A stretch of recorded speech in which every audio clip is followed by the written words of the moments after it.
Good evening, kindred. I am Teranz, and welcome back to more Vampire the Masquerade Coteries of New York. Last time we got kind of an introduction to how feeding and the beast and hunger works, and now we are going to continue the story. Once I kind of remember and get back into the voice I was using, because apparently just not recording for a day has helped it die. Alright. She takes off her jacket, unbuttons her sleeve, then rolls it up. You see a tattoo of a cat in an astronaut suit, one feline eye winking at you. There, just enjoy. A perfectly awkward smile and a blush. Drink from you. You take her forearm in your hand. A quick look around confirms nobody's watching, and no security cameras cover this area. You bite down, gently. It's surreal. She's just giving you her blood of her own volition. How is this possible? What about the masquerade? Need to ask Sophie. Your thoughts disappear amid the bliss. There's just the taste. Sweet, fresh, sanguine. You drink. And drink. And drink. No. Stop. Stop. Stop. You tear away from the girl harder than you wanted. Still, the bite leaves just tiny punctures, almost as if by instinct you lick them clean, and the two holes become concealed just like that.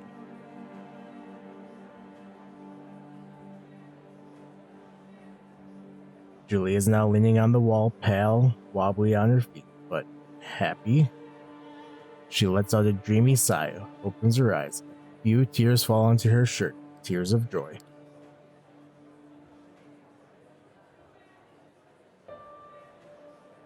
Thank you. Please, can you walk me downstairs? Please? My dad, he doesn't know. Thinks this is a condition. Miss Langley told him so. She leans on you and requests you walk her over to a bench. She takes a seat and smiles at you. The crowd around Sophie disperses slowly. Looking at her now, only some residual awe hangs in the air. Yes, she's pretty, maybe even beautiful, sure, but not your type. What came over you before? You walk over to her. Edgar, dear, it was splendid talking to you, but we need to get going. Give Julie my best wishes. Come with, Teranz. Gregory is waiting for you out front. It's only in the car that Sophie addresses you. I can tell from your look that you took the opportunity. Good for you. That girl's exquisite, don't you think? You wouldn't tell by her demeanor, but she has so much passion. It brings out a unique bouquet in her blood.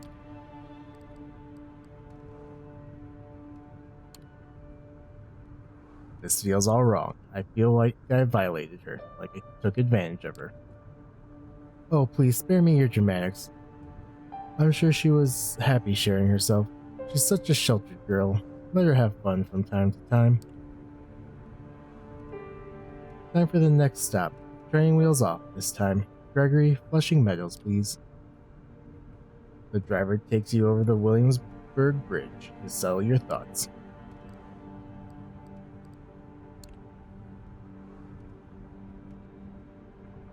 Ugh, excuse me. Tired, apparently. Alright. Those people back at the hall. They were all entranced. Even I was under your spell. What was that?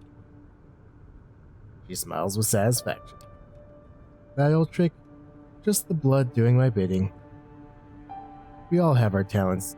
Some of them come from the legacy we inherit from our sires, others can be learned with experience. I can sway people or make them fear me. I see more of the world in greater detail than some kindred. I can will my body to move with unparalleled precision and grace, and more. Oh, excuse me. All of these skills make me who I am. They also help me hunt. Yeah. How exactly do I use these talents?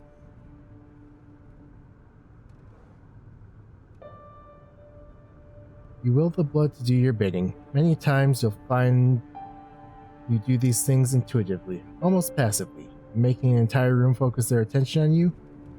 That is tempting the beast. Always keep the masquerade in mind, however. It's all fine if you can disappear in plain sight or command animals with your mind, but save those overt talents for the right place and time.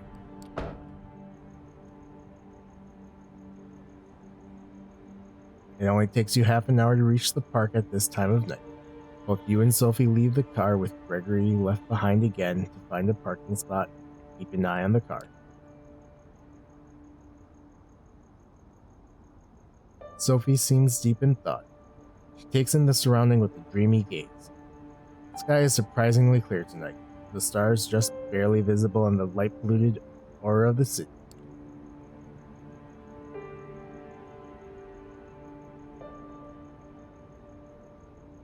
I feel like having a snack myself. I'll be by the fountain. Go look for someone to your liking. See what effects you can achieve with your blood. But only pick one victim. Just one. Then come back. Seeing how she seems not altogether here right now, you decide to leave Sophie on her own. You decide to leave Sophie to her own devices and seek out your prey.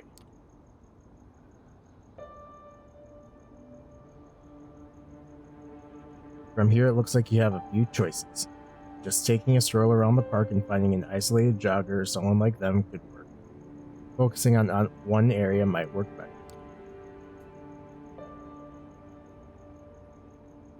New York State Pavilion might work as a secluded spot. There's a skate park nearby, and worst case scenario, there's bound to be some unfortunate wind-up around.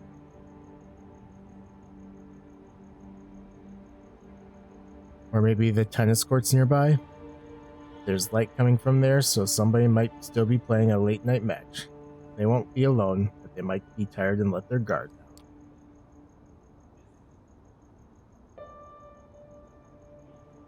As these scenarios play out in your mind, you realize you're planning how to assault a stranger in the middle of the night. It's a weird way to be, but the now familiar hunger prompts you to act. I am going to hunt near the decrepit. You make your way to one of the park's most well-known landmarks, the round skeleton of the New York State Pavilion, with its two vaguely futuristic-looking towers.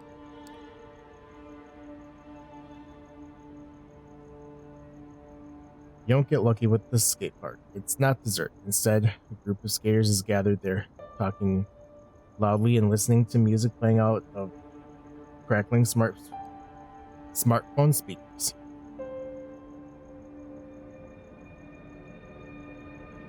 Deciding to have a quick look around, you identify a potential victim.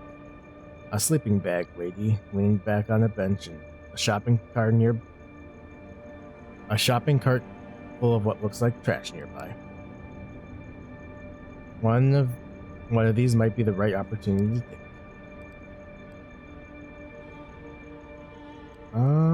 Presents.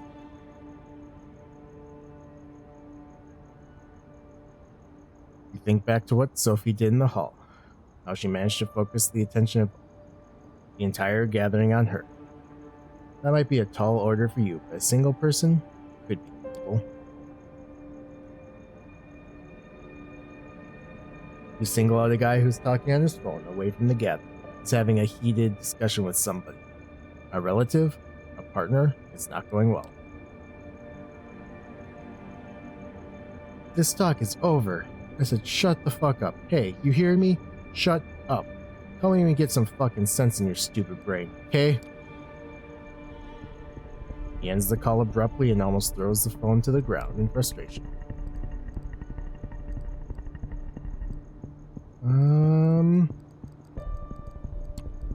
Hey man, I need some help.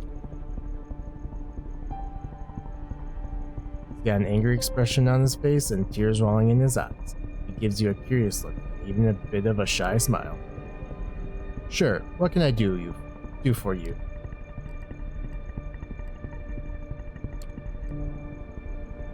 Come closer. Let's talk. I think you need somebody to talk to right now. Yeah?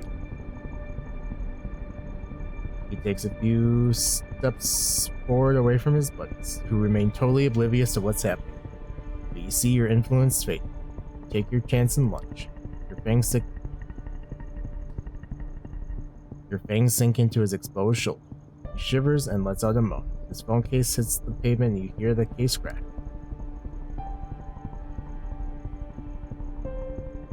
His blood tastes like a clash of hot emotion and melancholy, laced with some artificial stimulant you can't quite place. An energy drink, a recreational drug, it's a strange mix. You hardly have the chance to savor it, as the proximity of the skater's friends makes you feel vulnerable. You hastily finish drinking and drag the guy over to the pavilion. When you turn around, you realize you're not alone. A hooded man is looking menacingly.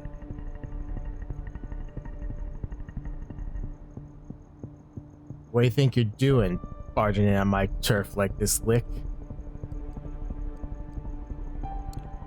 Piss off. I'm not in the mood for a mugging, and you do not want to cross me right now. Mugging? Nah, this ain't a mugging. This is one Lick telling another to get the fuck out of their turf. But first you're going to tell me who you're with. Save me the whole Masquerade song and dance. I know what you are. Now talk before my posse shows up and we beat it out of you. Talk big, but I'm thinking you're just a chump. Want to prove me wrong? Tenses up and gives you an extremely nasty look and bares his fangs. You don't want to push your luck, dumb fuck. My crew is in earshot. One shot away and you're D-O-N-E done. Get what I'm saying? If you want to dance, let's dance. Once I'm through, I'm going to hand you over to Callahan, and you're going to be sorry I didn't finish you off instead.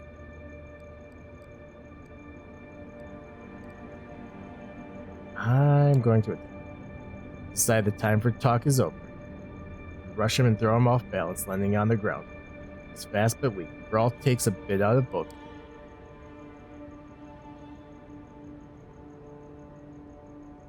Suddenly you hear heavy footsteps closing in, and the thug is snatched from over you. He hits the tree hard, and before he can recover, a sharp piece of wood pierces his chest.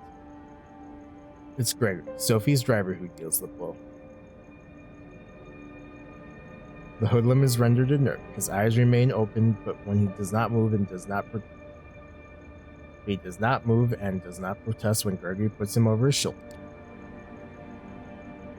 Miss Langley is waiting for us. Come before your snack wakes up. He points to your victim, who is just coming to, and gives you a somewhat snarky smile, then breaks into a swift walk towards the Unisphere.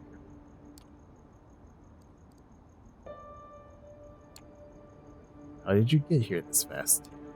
I was watching you from afar. Miss Langley asked me to look for help. She suspected you'd get into trouble. He seems to realize he might have said too much and just keeps walking, somewhat embarrassed. You reach the Unisphere together, with the hoodlum in tow. Two figures are visible near the sculpture. A man and a woman tangled in a passionate embrace. No, not exactly. It's Sophie. Feeding. This whole scene is set up so it looks like a pair. Man, sometimes words are hard. Alright, just get a second here. No, not exactly. It's Sophie. Feeding. But this whole scene is set up so that it looks like a pair getting intimate in public. She pulls it off like she's done it 100 times before. It occurs to you that she probably has.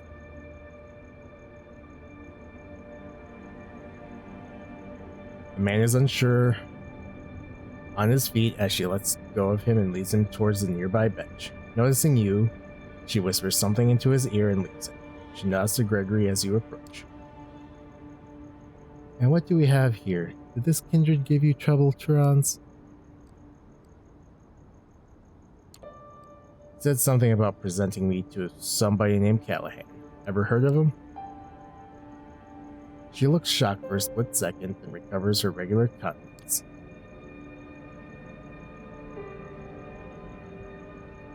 Yes, I have. This hoodlum is Anarch then? Curious. Corona Park has not been claimed by any kindred last I checked.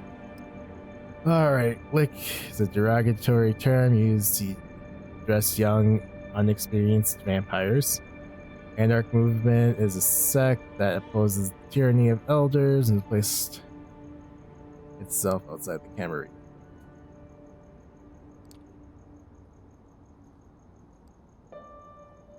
Let's go to the car. We'll put him in the trunk and present him to Kadir tomorrow night. I'm sure he'll be delighted to make this unbound's acquaintance.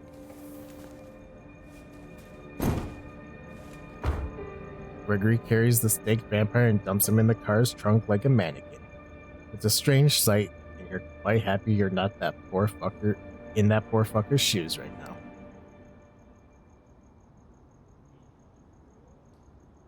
It's almost surprising that you can get away with just casually throwing a stiff into your car and driving away. But then you remember that Sophia's been doing this far longer than you have.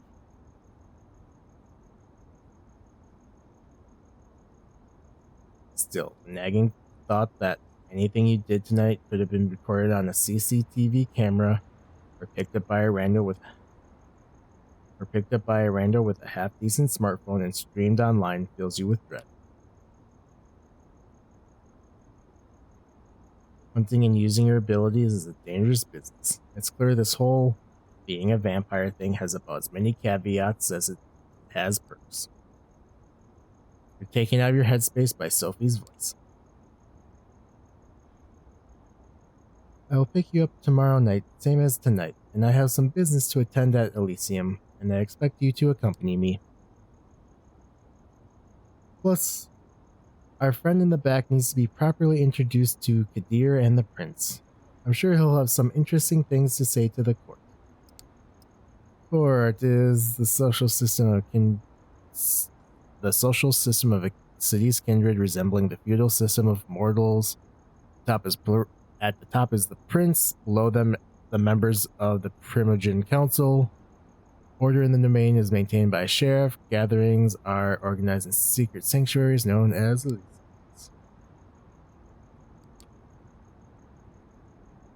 Her voice is cold and cruel, and nothing like the enchanting personality she showed at the gallery earlier tonight. Sophie is clearly a woman of many faces.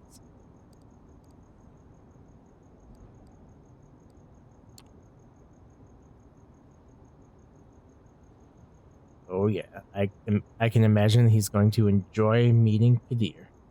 I hope he gives him a good grilling. The guy's an asshole. Oh, Kadir will enjoy it too, I'm sure. She pauses, seemingly lost in thought for a while. You haven't told me how your hunting went. Getting the hang of it, I would hope? I think I am, yeah. I'll cope. I'm glad. She doesn't question you further. She seems distracted. Not all there. Her thoughts drift and the car remains silent until you reach your apartment. Sorry, I'm just looking at his wrist because it seems weird to me, but what do I know? We'll pick you up tomorrow evening. Good night. Just like that, without any further courtesy, Sophie leaves, driven to her apartment by Gregory, with a body in the trunk, right in the middle of Manhattan. Did you cross paths with situations like these in the past unknowingly? What other secrets did you pass on the street without knowing their true nature? Oh, excuse me. Your haven is just as you left it hours ago. Although the sun won't come up for some time, you feel tired. You learned something about yourself today, and it'll take time to process. Haven is a vampire's home or base where they find sanctuary from the sun.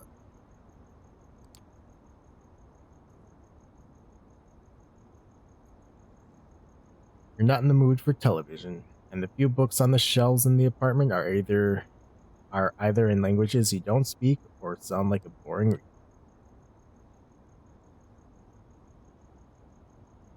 Nothing left to do but rest. You settle in the back room, lock the door. Moment of hesitation, but then a decision. This time, you turn the light off. Think back to Julie. How many people in this area know about this vampiric society? How many are willing accomplices in sustaining? And the thug you met in the park, if he is not Camarilla, then what is he? Are there independent vampires? How does that work? More questions. You wonder if there's ever going to be a night when you can start crossing them off the list instead of adding to it. Close your eyes. Sink into the now familiar void of nothingness. It greets you with open arms like an old friend. Resting, hooray! Sorry, this is a lot of talking I'm not used to, and I'm a little dehydrated, so I need to sip. Alright, you open your eyes. It's pitch dark here, the blackness of a coffin, drifting in the abyss. Oh, right, the light.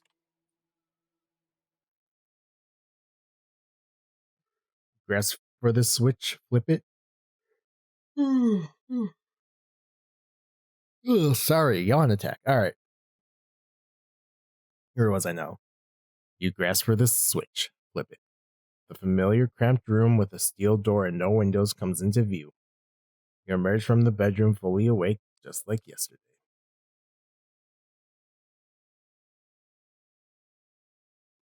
This time, however, Sophie is waiting for you, comfortably seated on the sofa in your living room space. A book in her hand, The Melancholy of Resistance. The title sure on brand. Good evening, Teranz. Sorry to have kept you waiting. To be fair, I haven't been here long. I was enjoying reminiscing about the time when I called this my haven.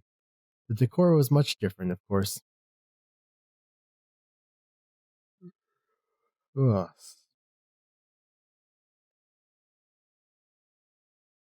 Ugh, sorry. So much yawning. Come, we have an appointment. I received word Elysium would be called again tonight on account of your unruly friend from Corona Park. This should be a great opportunity for you to mingle.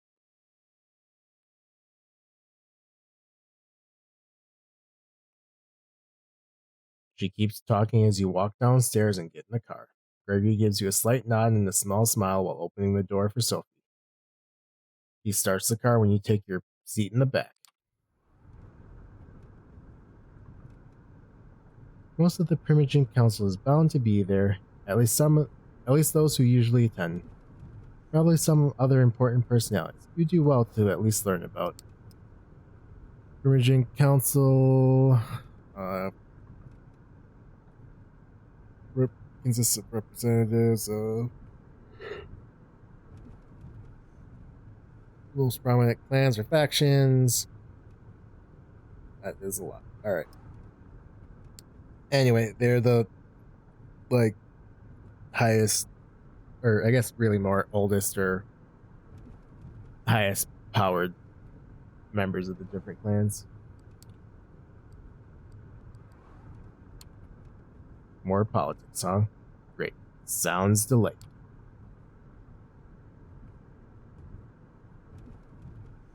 You should get used to it. We kindred love our scheming and our nightly dance macabre. Here in New York City, it's relatively local and harmless, all told. Times are changing, though. She stops herself and seems to be gathering her thoughts for some moments, while shooting you a scrutinizing glance in the rearview mirror.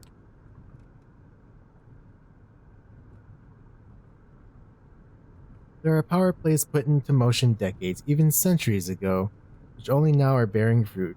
Being immortal gives us plenty of time to think about our next move on the chessboard. It wouldn't hurt to start thinking about yours yours, as long as you discuss it with me, of course. At any rate, you should behave yourself tonight. Remember what I told you about reflecting on me as a patron.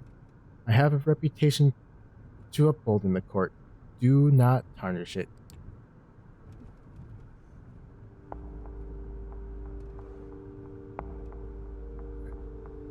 There it is.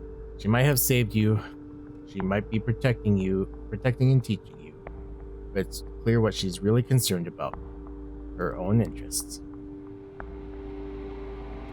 Alright, I will take this arrival at court as a good place to end the episode. I'd like to thank you all for watching. If you enjoyed it, please go ahead and hit that thumbs up button down below.